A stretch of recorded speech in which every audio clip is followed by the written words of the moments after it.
भारत देश बना हुआ है विभिन्न जातियों से, विभिन्न संस्कृतियों से मिलकर इस भारत देश कहा गया है। लेकिन अभी आने वाला यूसीसी जो यूनिफॉर्म सिविल कोड बोलते हैं। जय भीम, नमो बुद्धाय, मैं लाल बौद्ध, आप देख रहे हैं त्रिशन लाइव टीवी। आखिर यूसीसी और यूनिफॉर्म सिविल कोड से किसको नुकसान होने वाला है, आइए यहाँ पे जानते हैं। इस वक्त हमारे साथ कीर्ति बौद्ध जी हैं जो खुद का जो संविधान का ज्ञान देते हैं लोगों को, और संविधान के बारे में अक्सर जानकारी देते हैं। लेकिन अभी जो इस दौर से गुजर रहा भारत देश में एक एक करके अधिकार खत्म होने वाला है, और यूनिफॉर्म सिविल कोड आने से किसको नुकसान होने वाला है, किस तरह का प्रभाव पड़ने वाला है, हमारे साथ तक अंत तक बने रहिए। चूँकि इस वीडियो के माध्यम से शायद आपका हक अधिकार बच जाए, और इस वीडियो को अगर स्किप करके भागते हैं तो याद रखिए फिर वही गुलाम होंगे, और यूसीसी यूनिफॉर्म सिविल कोड के माध्यम से आपको जेल के सलाखों में बंद किया जाएगा। ऐसा षड्यंत्र चला जा रहा है सरकार की ओर से। तो इस वक्त हमारे साथ उपस्थित इनसे जानना चाहेंगे कि आखिर यूसीसी जो है यूनिफॉर्म सिविल कोड क्या है। हमारे दर्शकों को थोड़ी डिटेल बताइए। सबसे पहले त्रिशन लाइव टीचर और मेघलाल बौद्ध जी को बहुत बहुत धन्यवाद, और सभी ऑडियंस को मेरी तरफ से नमो बुद्धाय, जय भीम, जय क्रांतिकारी निरासलाम, जय संविधान, जय विज्ञान। साथियों, मैं यूनिफॉर्म सिविल कोड के बारे में मैं इतना जानकारी दे देना चाहता हूँ कि लोगों को ये वीडियो देखने के बाद दूसरा वीडियो देखने की ज़रूरत ना पड़े। क्योंकि जब से इस देश का प्रधानमंत्री नरेंद्र मोदी जी ये बयान दिए हैं कि यूनिफॉर्म सिविल कोड जब आएगा तो पूरा भारत देश में जो है कानून सबके लिए बराबर हो जाएगा, तब से लोगों का सवाल ये बन रहा है कि मतलब यूनिफॉर्म सिविल कोड क्या है, इससे कौन समुदाय को फ़ायदा होगा, कौन सा समुदाय को नुकसान होगा। लोग के तरह तरह के सवाल है, लोगों को काफ़ी ज़्यादा जानने के लिए उत्सुक हैं। तो आज मैं आपको बता देना चाहता हूँ कि यूनिफॉर्म सिविल कोड आखिर है क्या। यूनिफॉर्म सिविल कोड को शॉर्ट में कहा जाता है यूसीसी, यूनिफॉर्म सिविल कोड, जिसको हिंदी में कहते हैं समान नागरिक संहिता, या तो बोल सकते हैं समान दीवानी संहिता। इसको हिंदी में ये कहते हैं। समान नागरिक संहिता का मतलब ये हो गया कि भारत देश में जो कानून है उस सभी जाति धर्म के लोगों के लिए जो है सिविल मामला में सबके लिए बराबर होगा। और जब यहाँ सिविल मामला निकल के आता है, सिविल कोड आता है, तो यहाँ पर लोग कन्फ्यूज है कि आखिर इस सिविल मामला क्या होता है। क्योंकि भारत देश जो है वो दो जितना भी कोर्ट है, डिस्ट्रिक्ट कोर्ट हो, चाहे हाई कोर्ट हो, चाहे सुप्रीम कोर्ट हो, ये दो ही प्रकार का मामला को देखता है। एक देखता है क्रिमिनल और एक देखता है सिविल मामला को। क्रिमिनल मामला को क्रिमिनल लॉ कहते हैं, जिसमें आईपीसी सेक्शन के तहत उसमें चलाया जाता है। आईपीसी सेक्शन वो होता है जैसे कोई भी व्यक्ति किसी को मर्डर कर दिया, किसी को मार दिया, बलात्कार कर दिया, इसको कहते हैं हम लोग क्रिमिनल लॉ। और एक होता है सिविल मामला। सिविल लॉ में हो गया शादी विवाह, जमीन जायदाद की जो अधिकार हो गया, गोद लेना हो गया, शादी करना हो गया, ये सब टोटल जो मामला है, जमीन की जो भी मैटर हो गया, ये सभी टोटल है सिविल मामला। तो यहाँ पर सबसे पहले कन्फ्यूज लोगों को हटाना चाहिए कि सिविल मामला क्या है और क्रिमिनल मामला क्या है। तो ये जो कानून ला रहा है, ये सरकार ला रहा है सिविल मामला में, uniform civil code.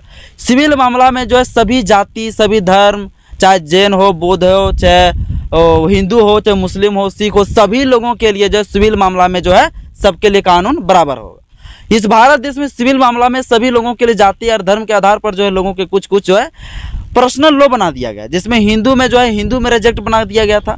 Hindu marriage act में शादी लेने के लिए था उत्तराधिकार अधिनियम था। उत्तराधिकार में क्या, जैसे लड़कियों को लड़का के बराबर अधिकार मिलेगा, जैसे पति मतलब माता पिता जब गुजर जाएंगे यानी प्रॉपर्टी में पूरा इक्वल बराबर होंगे। इसके बाद शादी करने के लिए एज का लिमिट हिंदू मैरिज एक्ट में 18 वर्ष से 21 वर्ष रखा गया।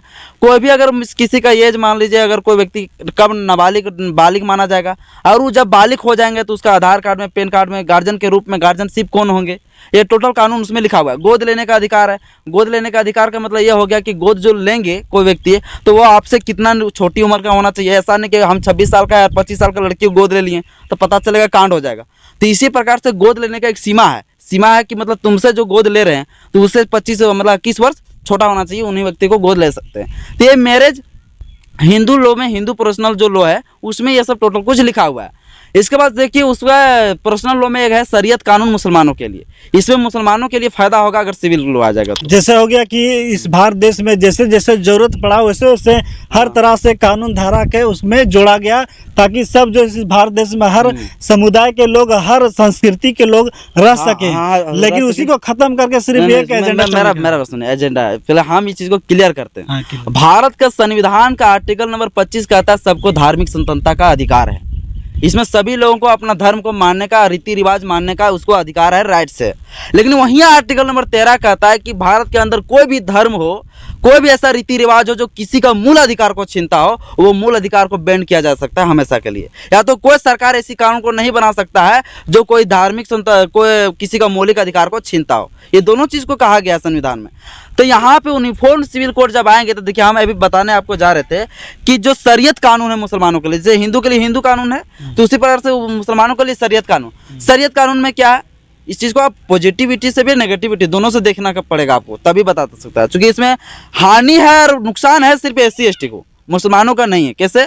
क्योंकि शरीयत कानून में कहा गया है कि अगर किसी का आंख फोड़ देता है तो उसको भी आंख फोड़ दो सजा, किसी का हाथ काटता है तो उसका भी हाथ काट दो, किसी को अगर मर्डर करता है तो उसका गला रेत रेत के मार दो।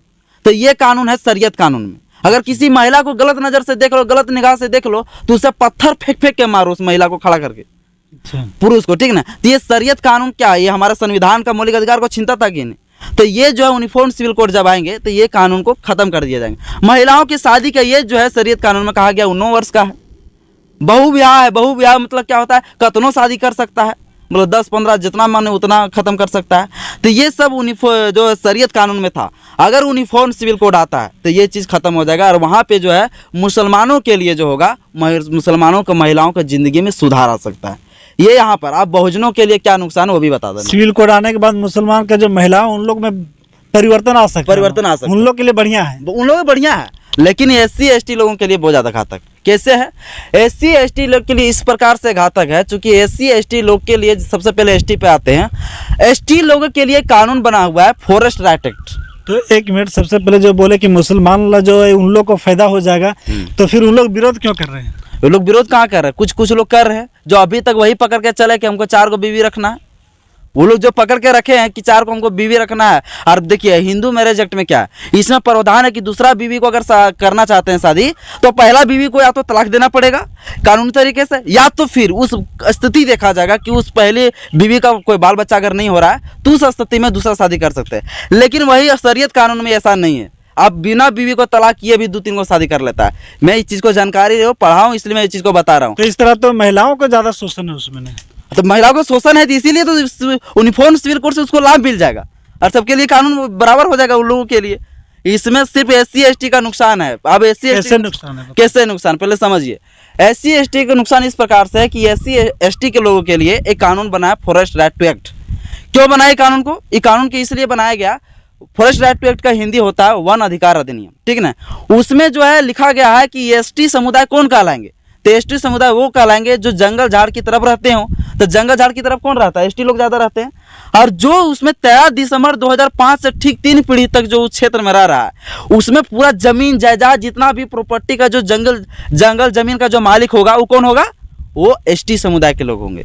वहाँ पर कोई भी उद्योगपति, कोई भी व्यवसाय जाके उस जंगल में जाके फैक्ट्री नहीं खोल सकता है, ये अधिकार उसमें लिखा गया है। तो ये चीज़ जो है, जब सिविल मामला, जब यूनिफॉर्म सिविल कोड आएगा तो सबसे पहले आदिवासियों का ये चीज़ अधिकार खत्म हो जाएगा। अब वहाँ क्या करेंगे? आदिवासियों का क्षेत्र में जाएंगे, जाके बड़ा बड़ा कंपनी खोलेंगे, वहाँ जाके जो है व्यवसाय करेंगे और हमारे आदिवासी भाई लोगों को वहाँ से भगाएंगे, उधर उधर के भगा देंगे। तो ये यूनिफॉर्म सिविल कोड से ST भाई लोग के लिए सबसे बड़ा नुकसानदायक ये है। इसके बाद CNT एक्ट, छोटा नागपुर अधिनियम 1908 में जो कानून बना है, इस कानून में क्या है? इस कानून में कहा गया है कि अनुसूचित जाति, अनुसूचित जनजाति, ये 2 लोगों के साथ काफ़ी ज़्यादा जमीन जायदाद सिविल मामला में अत्याचार शोषण होता था। इन्हीं चीज़ को संरक्षित करने के लिए 1908 में कानून बनाया CNT एक्ट। यानी छोटा नागपुर क्षेत्र में जो व्यक्ति आते हैं उस पर यह कानून लागू होता है। उसमें यह कानून ये लागू होता है कि कोई भी भूमाफिया लोग, कोई भी व्यक्ति किसी का जमीन को हड़प नहीं सकता। अगर वो हड़पता तो उसमें CNT एक्ट के धारा के तहत उसको मुकदमा होगा। उसमें क्या एक प्रावधान और क्या गया कि किसी भी बहला फुसला के, चूंकि हमारे छोटा जाति लोगों को बहुत बहला फुसला देता है, छोटा छोटा सामान दे के बहला फुसला देता है, तो बहला फुसला की जो जमीन खरीद लेते थे, जमीन ले लेते थे, तो साफ तौर से कह दिया है CNT एक्ट में कि किसी भी ST और SC समुदाय के लोग, बड़ी जनरल कास्ट के लोग जमीन नहीं खरीद सकता।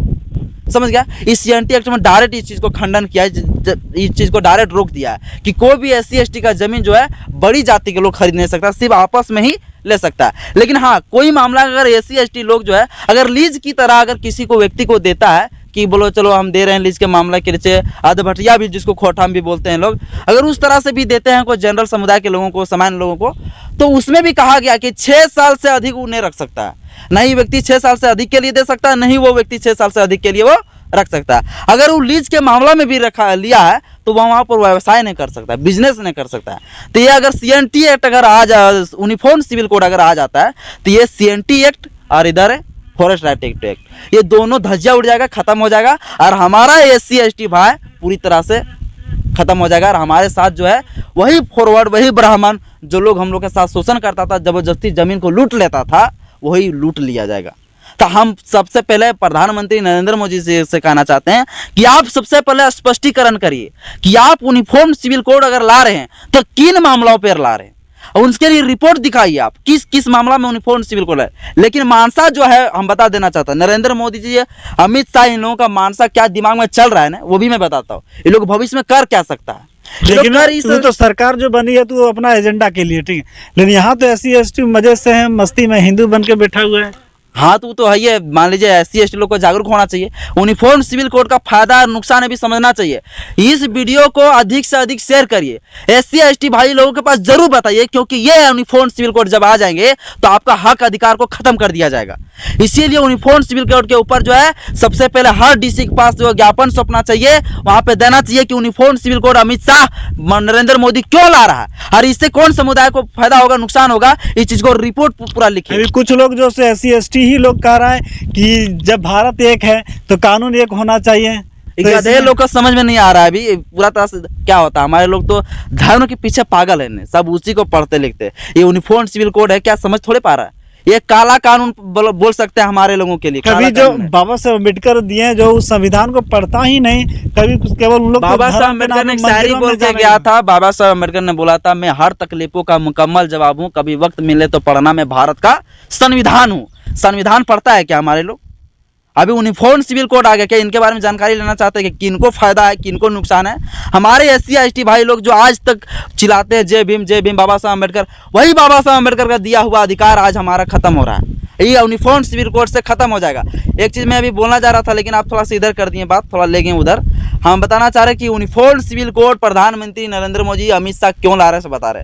ये यूनिफॉर्म सिविल कोड को लाकर धीरे धीरे नरेंद्र मोदी जी क्या करेंगे, क्रिमिनल मामला जो है, जो SC ST एक्ट है, जो आरक्षण है हमारी, वो टोटल चीज में इफेक्ट पड़ेगा। वो कहेंगे मैं यूनिफॉर्म सिविल कोड लाया हूँ, अब तो सबके लिए कानून हो जाएगा। और इसको पता नहीं है मोदिया को पगला, और वो सब जान रहा है कि हम सिविल मामला के लिए ये है, लेकिन लोगों को बेवकूफ बनाएगा और सिविल मामला कह के पूरा क्रिमिनल मामला में भी सब में जो है कानून सबके लिए इक्वल कर देगा। जैसे हम लोग के लिए अब जब लुटाता है तो SC ST एक्ट लगता है, अब वहाँ कह देगा नहीं सिविल मामला चल रहा है भाई, SC ST एक्ट कैसे चलेगा, सिविल लागू हो गया। तो ये लोग तो हमारे लोग नहीं समझ पा रहा ना, तो SC ST एक्ट भी खत्म हो जाएगा। एक बहाना है, सिविल कोड के माध्यम से जो है सो सब केवल हक अधिकार खत्म करने की बात होगा। जब बात होगा कि मतलब कि ये घटना इनके साथ हुआ है, इसको SC ST एक्ट लगना चाहिए, तो वहाँ पे सिविल मामला है, सिविल कोड है, एक कानून है, इसके माध्यम से खत्म करने का एक षड्यंत्र। अगर यूनिफॉर्म सिविल कोड आता है तो मोदी जी का यही मानसा है कि इस तरह से कह के हम लोगों को बहका सकते हैं, इस तरह से लोगों को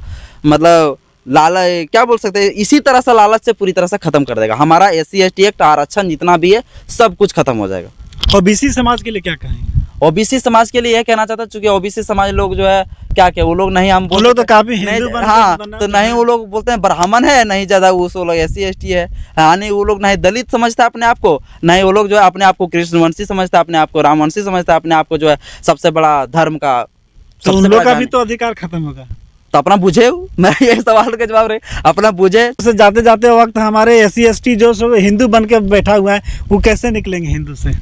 हमारे लोग जो हिंदू से कैसे निकलेंगे, सबसे पहले हमारे लोगों को ये जानना पड़ेगा एक हमारे लिए सरकार क्या नीतियाँ बना रही है, हमारे लिए बाबा साहब अम्बेडकर ने क्या अधिकार दिया, वो अधिकार को सरकार कैसे खत्म कर रही है। ये चीज़ की जानकारी जब तक नहीं लेंगे तब तक भी देखिए शिवरात्रि चल रहा है, हमारे लोग को क्या कर रहे हैं, ठुनठुनवा बजाने के लिए दे रहे हैं। पहले तो कमर में झाड़ू होता था, गला में मटका होता था, वही इसी तरह से अब कांवरी लेके चलता है, उसमें भी मटका वगैरह लेके चलते हैं, आज भी वही चीज को लेके ढो रहे हैं। केवल थोड़ा परिवर्तन कर दिया, सिर्फ परिवर्तन थोड़ा चेंज कर दिया गुलाम की ओर। हमको गिनती करके सरकार सर्वे करके बतावे ना कि जो जा रहा है शिवरात्रि पूजा करने के लिए जो जा रहे हैं, उसमें SC ST लोग ज्यादा है या OBC लोग ज्यादा है या जनरल लोग ज्यादा है। फॉरवर्ड लोग जो है वो लोग तो बड़े बड़े पद में बैठे हुए हैं, वो लोग तो AC रूम में बैठ रहे हैं, वो लोग तो वहीं से बाबू खाली फूल बरसा रहे जाते हैं मंत्री लोग, और लोग को वहाँ भेज रहे हैं, ताकि वहाँ जाके गुलाम बनो सब। और हम वो जो बड़े बड़े जो फॉरवर्ड है वो लोग को कोई बता दे, कोई ब्राह्मण जाति का कोई भी व्यक्ति दिखा दे रास्ते में जाते हुए कि कोई पांडे लोग जा रहा है, वहाँ पर जल चढ़ाने के लिए, हमको दिखा दे वह सर्वे करके। कोई पांडे वहाँ नहीं जाता है। चलिए। और जितना भी पूजा पाठ होता है, मुझे सर्वे इस चीज का भी होना चाहिए कि जितना पूजा पाठ होता है तो उस मेला में कौन जाता है ज्यादा?